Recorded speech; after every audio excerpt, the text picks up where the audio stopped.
ജോലിക്കിടെ 12ാം നിലയിൽ നിന്നും അടിതെറ്റി താഴേക്ക് വീണ 44 വയസ്സുള്ള ഒരു സ്ത്രീയുടെ കഥ അവിശ്വസനീയമായി മാറി. അത്ഭുതമെന്ന് പറയട്ടെ, അവൾ പരിക്കുകളോടെ രക്ഷപ്പെട്ടു. സംഭവം നടന്നത് തെക്ക് കിഴക്കൻ ചൈനയിലാണ്.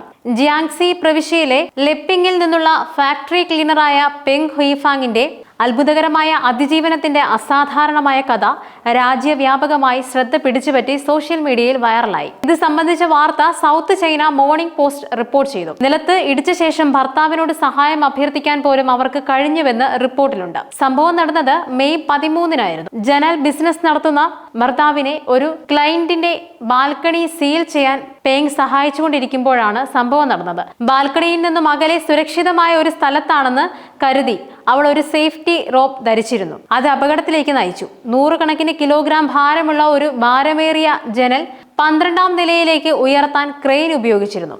ജനൽ മുകളിലേക്ക് കയറുമ്പോൾ അതൊരു മരക്കൊമ്പിൽ കുടുങ്ങി പെട്ടെന്ന് താഴെ വീണു. ക്രെയിൻ വലിച്ചു. അതുമായി ബന്ധിപ്പിച്ചിരുന്ന റിമോട്ട് കൺട്രോൾ പിടിച്ചിരുന്ന പെങ് കെട്ടിടത്തിന് പുറത്തേക്ക് പോയി. എനിക്ക് ചിന്തിക്കാൻ കഴിഞ്ഞത് ഞാൻ മരിക്കാൻ പോകുന്നു, ഞാൻ ഈ ലോകം എന്നേക്കുമായി വിടവാങ്ങുന്നു എന്നതായിരുന്നു. പെങ് ഓർമ്മിക്കുന്നത് അങ്ങനെയാണ്.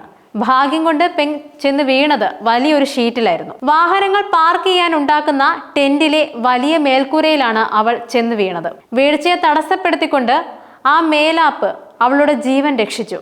അനങ്ങാൻ കഴിഞ്ഞില്ലെങ്കിലും തനിക്ക് വേദന അനുഭവപ്പെട്ടില്ലെന്നും ഭർത്താവിനെ അറിയിക്കാൻ കഴിഞ്ഞതായും പെങ് പറഞ്ഞു. 120-ൽ വിളിക്കും, അവൾ അലറി. അങ്ങനെ ഉടൻ തന്നെ നഞ്ചാങ് യൂണിവേഴ്സിറ്റിയിലെ സെക്കൻഡ് അഫിലിയേറ്റഡ് ഹോസ്പിറ്റലിലേക്ക് കൊണ്ടുപോയി. അവിടെ ഡോക്ടർമാർ അവരുടെ വലതുകാല്, ഇടതുകാല്, താഴത്തെ പുറം എന്നിവയുൾപ്പെടെ ഒന്നിലധികം ഒടിവുകൾ ചികിത്സിക്കാൻ ശസ്ത്രക്രിയ നടത്തി. 6 മാസത്തിനുള്ളിൽ അവർക്ക് പൂർണ്ണ ചലനശേഷി വീണ്ടെടുക്കാൻ കഴിയുമെന്നും ഡോക്ടർമാർ ശുഭാപ്തി വിശ്വാസത്തിലാണ്.